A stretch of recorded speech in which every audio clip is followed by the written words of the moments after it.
ओ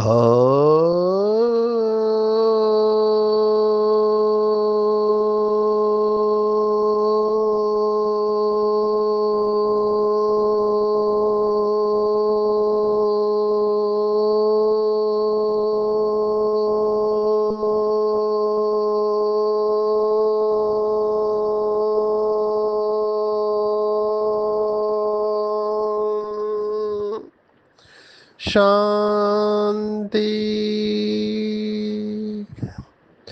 आज 28 जून 2025 भारत में शनिवार है। Today is 28th June 2025 and it's Saturday in Bharat. आज की मुरली का जादुई रहस्य स्वयं को प्रेरणा देने के लिए magical secrets of today's Murli for motivating the self. बाबा की मुरली सभी मैनेजमेंट का सार सुनाते हैं। कल से हम मैनेजमेंट के ऊपर जा रहे हैं। आज भी मुझे प्रेरणा आ रही है मैनेजमेंट के बारे में बताने की। देखो, आध्यात्मिकता हो या मैनेजमेंट हो, जैसे बाबा ने मुरली में कहा है कि कलयुग में गृहस्थ और आश्रम अलग हो गया है।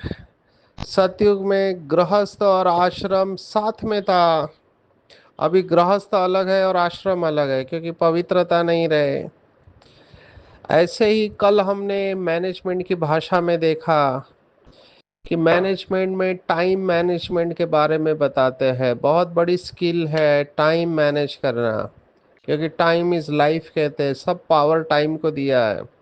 बाबा ने भी सब पावर ड्रामा को दिया है, जो कि एक्चुअली समय की घड़ी ही है। तो आध्यात्मिकता और मैनेजमेंट कोई अलग बातें नहीं करते हैं।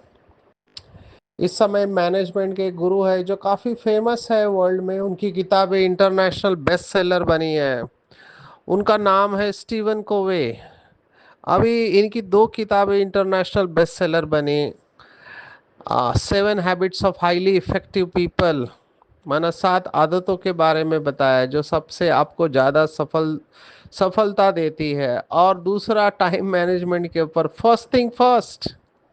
कितना सुंदर टाइटल लिखा है, फर्स्ट थिंग फर्स्ट। माना जो इम्पोर्टेंट है उसको फर्स्ट ही रखना है। जो आपको लगता है फर्स्ट क्लास बातें है उसको फर्स्ट नंबर ही देना पड़ेगा आपको जीवन में। ये हमने कल देखा प्रायोरिटी के ऊपर। इसी स्टीवन कोवे ने वो 7 habits of highly effective people, इसमें एक ड्राइंग ड्रॉ किया है। जो भी बाबा की बात है, मुझे बहुत वंडर लगता है इन्होंने बाबा की मुरली सुनी नहीं है या सुनी भी है हमको पता नहीं, क्योंकि ये विदेश के लोग हैं। लेकिन प्रिंसिपल वही बताया ड्राइंग में जो बाबा कहता है, स्वस्थिति और परिस्थिति। इन्होंने मैनेजमेंट की भाषा में ड्रॉ करके दिखाया, circle of problem and circle of influence, और सर्कल ऑफ कंट्रोल और सर्कल ऑफ प्रॉब्लम। तो दो सर्कल बताए, प्रॉब्लम का सर्कल और कंट्रोल का सर्कल।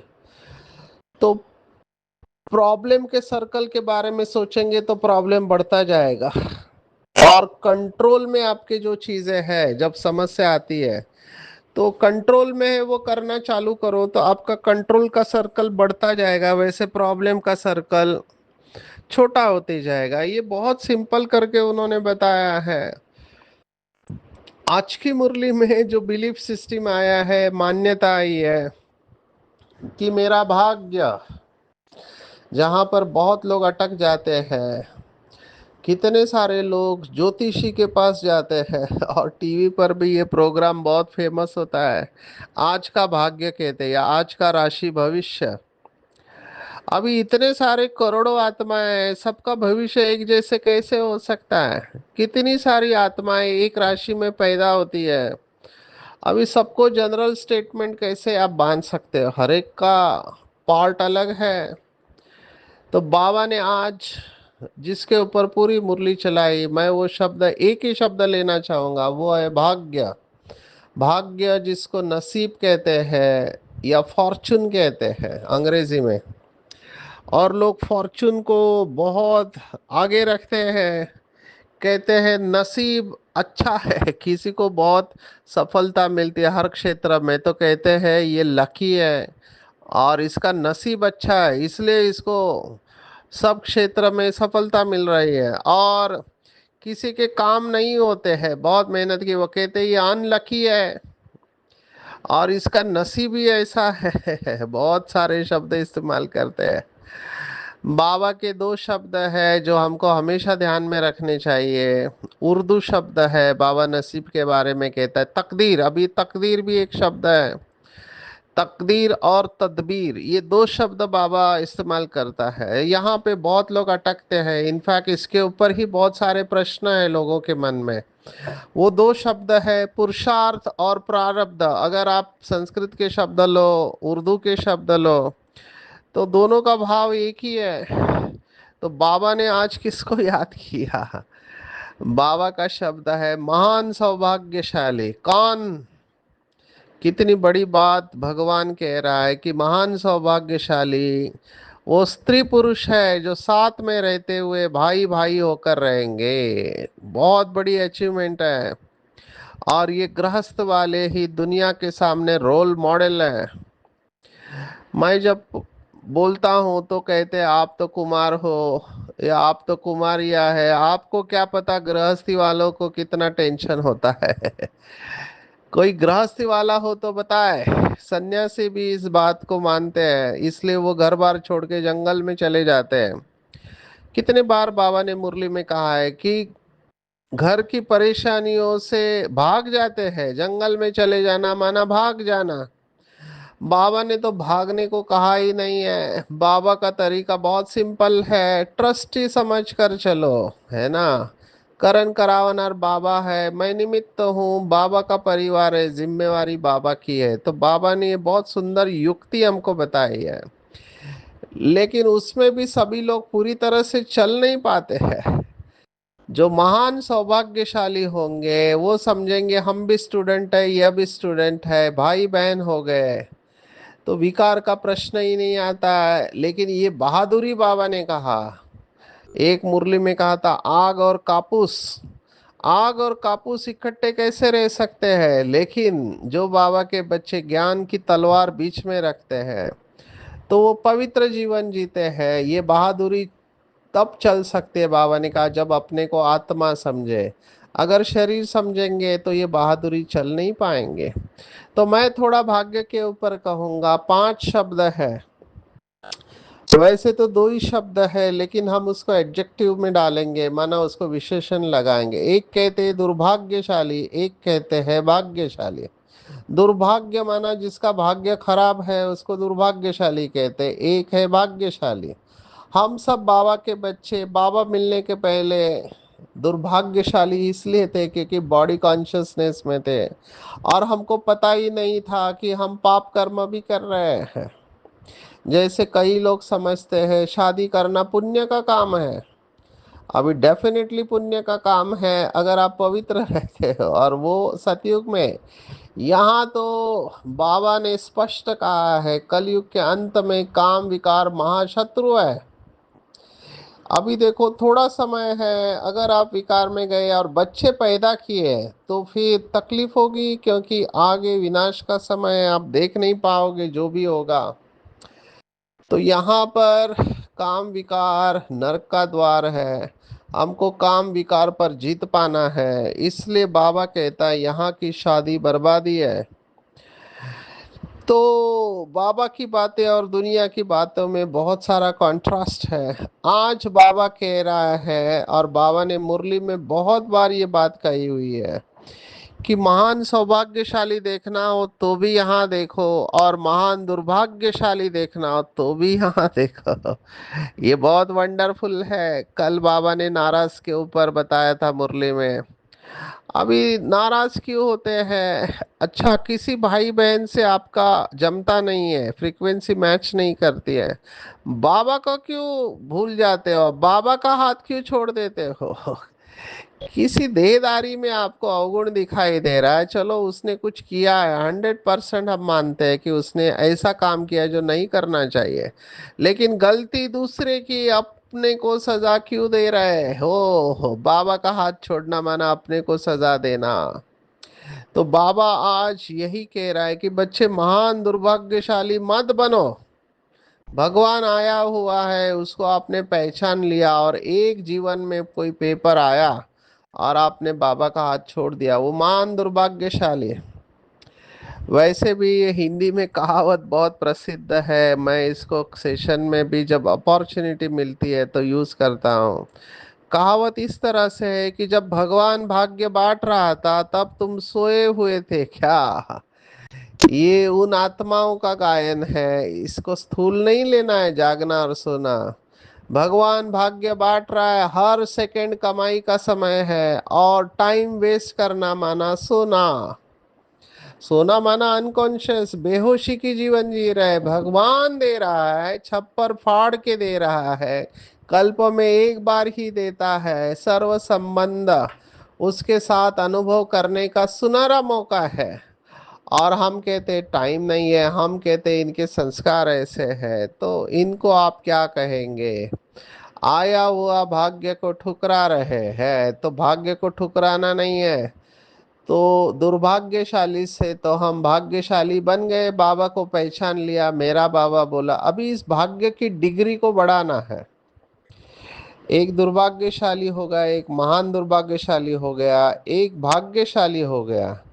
अभी भाग्यशाली के बाद आता है सौभाग्यशाली, और उसके बाद आता है पद्मा पदम भाग्यशाली।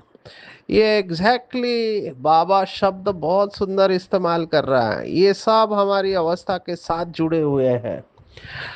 तो जो बाबा के बच्चे बाबा के श्रीमत पर चलकर पद्मा पदम भाग्यशाली बनते हैं, उनका क्या कहना। आज की मुरली में तो बाबा ने महान सौभाग्यशाली कहा है, कहाँ 100 गुना भाग्य और कहाँ पदम गुना भाग्य। ये साकार मुरली है, आप सोचो साकार मुरली में पद्मा पदम भाग्यशाली शब्द नहीं आया है, अव्यक्त मुरलियों में आया है। तो आज की पूरी मुरली इसके ऊपर हम चिंतन करेंगे कि बाबा के बच्चे भाग्य कैसा बनाते हैं।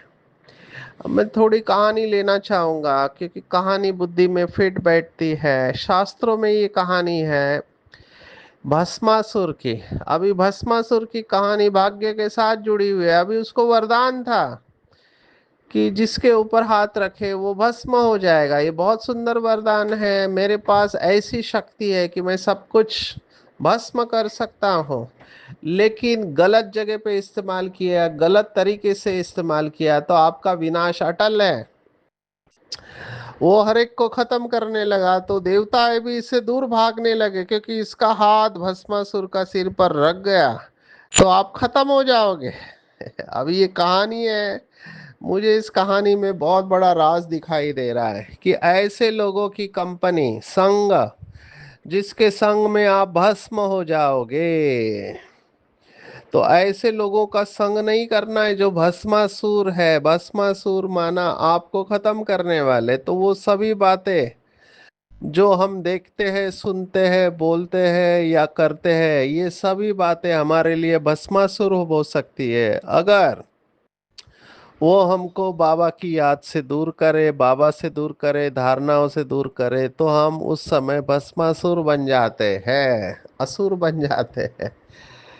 और फिर लास्ट में क्या होता है, लास्ट में ऐसे बताते हैं, मोहिनी रूप आता है और वो मोहिनी की तरह डांस करने लगता है।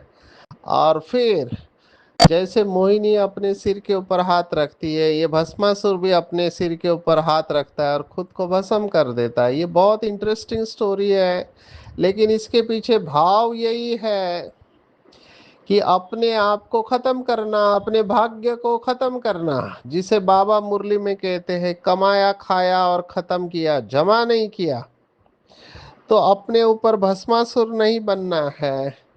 बाबा हमारा भाग्य बनाने के लिए आया है, तो क्यों ना हम 100% पुरुषार्थ करें। जैसे मम्मा ने कहा था, मम्मा की मुरली में 24 जून को आज ये 28 जून की मुरली है। मम्मा ने स्पष्ट कहा था कि जब भगवान बांट रहा है छप्पर फाड़ के, तो क्यों ना नंबर 1 लेना चाहिए।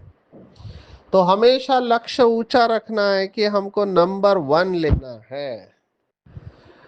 अभी नंबर 1 लेने की सबसे सरल युक्ति है जो बाबा ने 2 शब्द दिए हैं, चेक एंड चेंज। ये आज की मुरली के ऊपर है। मुखड़ा देख ले प्राणी, पाप है कितना, पुण्य है कितना तेरे दर्पण में। तो इसीलिए मैं भाग्य शब्दों को लिया, क्योंकि पूरा खेल इसके ऊपर ही है, पाप और पुण्य। पाप और पुण्य, मेरे को ये पाप शब्द थोड़ा हजम नहीं होता है। पाप शब्द में निगेटिविटी है। हम उसके बजाय कर्म शब्दों को इस्तेमाल करें कि कर्म का पूरा खेल है। आप कुछ ऐसे कर्म करोगे जिससे आपको दुआएं मिलेंगी, जमा हो जाएगा। आप कुछ ऐसे कर्म करोगे जिससे बद्दुआ मिलेगी, तो माइनस में जाएंगे। तो मुखड़ा देख ले प्राणी जब ये गीत कह रहा है, तो बाबा कह रहा है कि बच्चे अपना चार्ट रखो क्योंकि उसके बगैर आपको पता ही नहीं चलेगा कि आप फायदे में है या नुकसान में है। बैंक बैलेंस खुद का रोज देखना चाहिए कि मेरे अकाउंट में कितने धन जमा है लौकिक में ये कहावत है, बहुत सुंदर कहावत है। देखो, ये भी हमको भक्ति मार्ग से सीखना चाहिए। लौकिक में वो कहते हैं कि इंसान नीचे बैठ के अपने पास जो धन है गिनता रहता है। कई लोगों को ये आदत होती है पैसे गिनने की। तो वो गिनता रहता है कि कल मेरे पास इतना था, आज मेरे पास इतना बढ़ गया, कल इतना बढ़ेगा और भगवान कहता है कल इसके पास इतनी सांसें बाकी थी, आज इतनी ही रह गई है तो जब तक सांस है तब तक ईश्वरीय याद से कमाई करना है, सांसों सांस याद करना है। देखो, ये अचानक का पार्ट चालू है ना। जो एरोप्लेन गिरा, अचानक गिरा, कोई पूर्व सूचना नहीं मिली। अगर मिली भी है तो कुछ सेकंड के लिए। तो अचानक के पार्ट में ऐसा ना हो कि हमारा कमाई करने का टाइम खत्म हो जाए। बाबा ने आज कहा हुआ, ये संगम युग का बैंक एक ही समय पर खुलता है। जितनी कमाई करना चाहो कर लो, क्योंकि लास्ट में नहीं तो पश्चाताप ही होगा। तो पश्चाताप नहीं करना है थोड़ा समय बचा है तो क्यों ना स्कॉलरशिप ले। बाबा ने देखो आज क्या कहा, जो अच्छे अच्छे स्टूडेंट होते हैं वो अपने साथ प्रतिज्ञा कर लेते हैं कि हम स्कॉलरशिप लेकर ही छोड़ेंगे। ये ही शब्द बहुत इंपॉर्टेंट है, लेकर ही छोड़ेंगे। यहाँ भी हर एक को यह ख्याल में रखना है, मन विचार में रखना है कि हम बाप से पूरा राज्य भाग्य लेकर ही छोड़ेंगे। जब आप ये ही आता है ना, दृढ़ता आती है, तब पुरुषार्थ श्रेष्ठ होता है। माना आप ये लक्ष्य को प्राप्त करने के लिए मरने को भी तैयार है। वैसे मरना नहीं है, पुरानी आदतों से ही मरना है। उनकी फिर चलन भी ऐसे रहेंगी, आगे चल पुरुषार्थ करते करते गैलप करना है। वह तब होगा जब रोज शाम को अपनी अवस्था को देखेंगे। ये आज का टेक होम शब्द है, मैं कहूँगा पोता मेल। जैसे बिजनेसमैन होते हैं, वो हर रात को अपना पोता मेल चेक करते, आज इनकम कितना हुआ, खर्चा कितना हुआ। कई बाबा के बच्चे इसके ऊपर सेशन भी लेते हैं, बैलेंस शीट ऑफ लाइफ। माना जीवन का बैलेंस देखो, खर्चा कितना है और जमा कितना है। तो हमको तो पूरे कल्प का बैलेंस शीट देखना है। तो उसके लिए अपने को मोटिवेट करना है, अपने को प्रेरणा देनी है। और ये जो शब्द है कि मैं स्कॉलरशिप लेकर ही छोड़ूंगा, ये दृढ़ता की शक्ति है। ये जो ओलंपिक वाले लोग होते हैं, मैंने आपको बताया था पहले भी, उनकी तैयारी 4 साल पहले चालू होती है और अपने से वो बात करते रहते हैं। आज ये भी बात बाबा ने बताई है कि अपने साथ बातें करना है। इसको हम अंग्रेजी में कहते हैं सेल्फ टॉक। सेल्फ टॉक माना खुद से बातें करना। मेजॉरिटी लोगों की खुद से बातें कैसी होती है, आप अपने को चेक करेंगे, क्या मैं खुद से जो बात करता हूँ वो पॉजिटिव होती है या निगेटिव होती है। जितनी पॉजिटिव बातें होंगी उतना जमा का खाता ज्यादा होगा। अगर ये नहीं करेंगे हम तो लास्ट में पश्चाताप होगा। देखो बाबा ने आज स्पष्ट कहा है, पूरा पैराग्राफ मैं पढ़ना चाहूंगा। तुमको सब साक्षात्कार होंगे, हम किस पद पाने के लायक हैं। अपने पद का भी साक्षात्कार करते रहेंगे। शुरू में भी साक्षात्कार करते थे, फिर बाबा सुनाने के लिए मना कर देते थे। मना, ऐसी बहनें थी जो ट्रांस में जाके देखती थी कि इसका फाइनल पद क्या होगा, बाबा ने सुनाने से मना कर दिया। पिछड़ी में सब पता पड़ेगा कि हम क्या बनेंगे, फिर कुछ नहीं कर सकेंगे, कल्प कल्पांतर की यह हालत हो जाएगी। डबल सिरताज, डबल राज्य भाग्य पा नहीं सकेंगे। अभी पुरुषार्थ करने की मार्जिन बहुत है।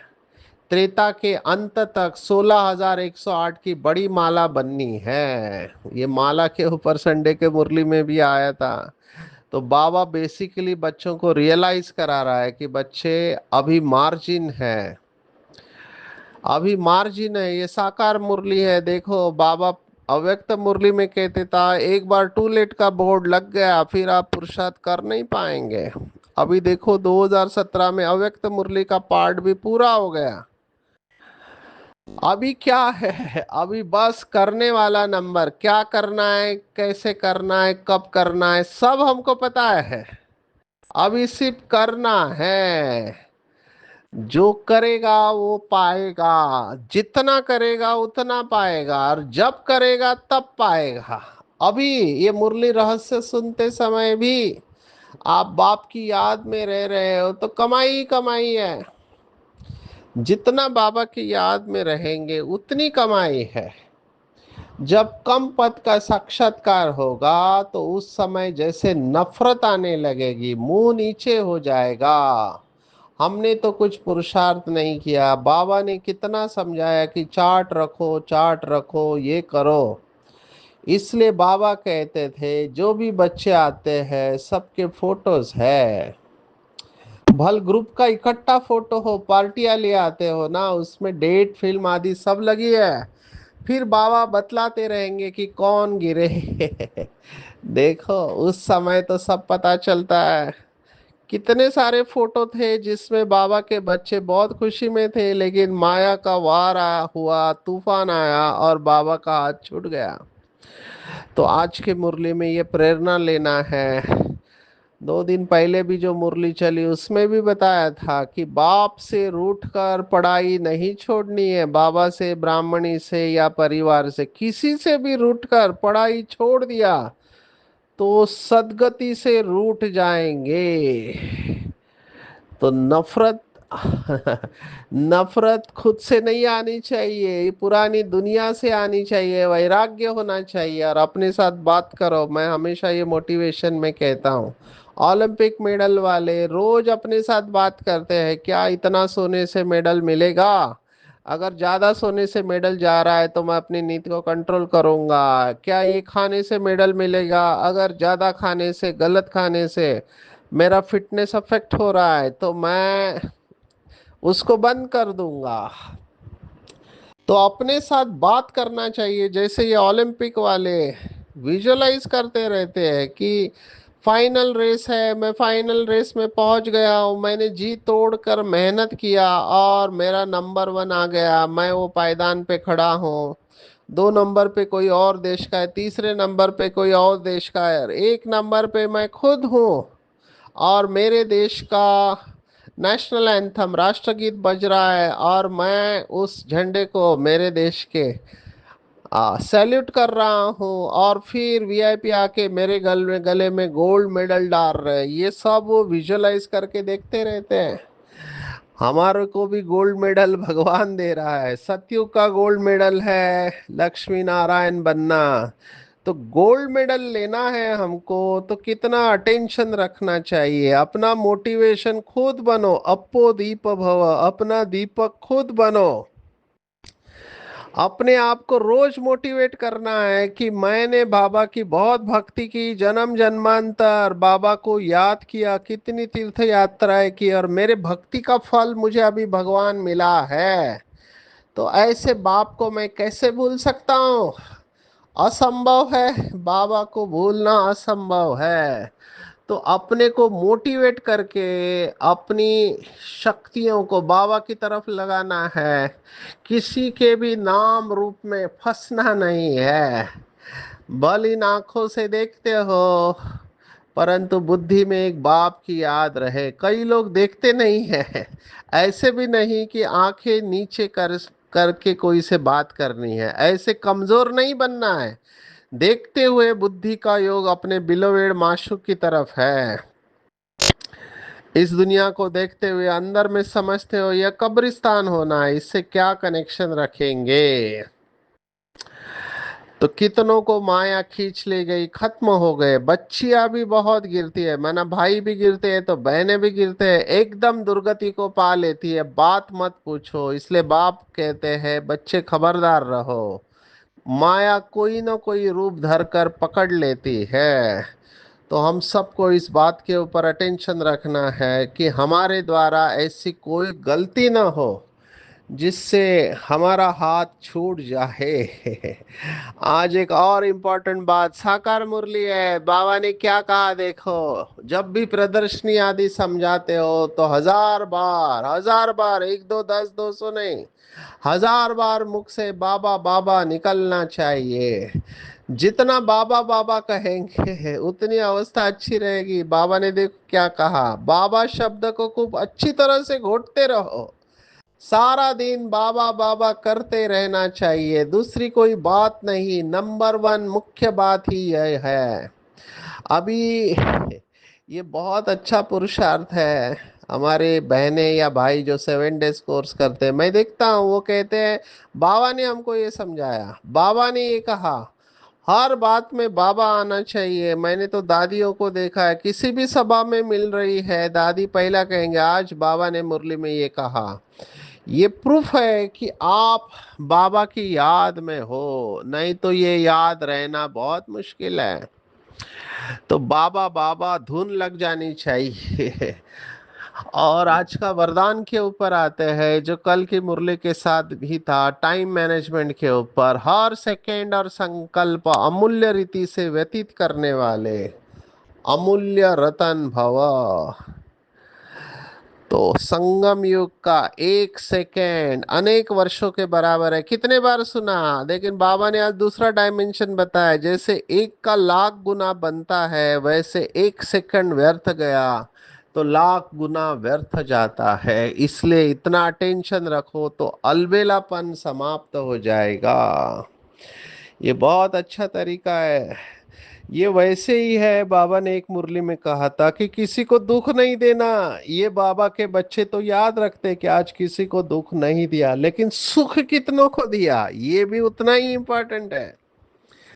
तो दुख नहीं दिया इसमें पास है, लेकिन सुख कितने को नहीं दिया तो वो वहां पर भी आपका नुकसान हो रहा है। ऐसे ही बात आज आई है कि आपने एक सेकंड का लाख गुना कमाई किया, लेकिन व्यर्थ किया तो वो नुकसान भी हो गया। इतना अटेंशन रखना है।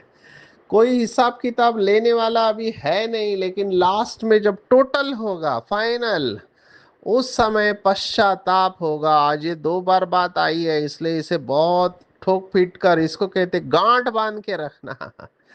माताएं अपने पल्लू को गांठ बांध के रखती है ताकि उनको याद रहे। तो इस समय की बहुत वैल्यू है। जो बाबा के बच्चे हर सेकेंड हर संकल्प अमूल्य रीति से व्यतीत करते हैं, वही अमूल्य रतन बनते हैं। सो टाइम को जो वैल्यू देता है, टाइम भी उसको वैल्यू देता है।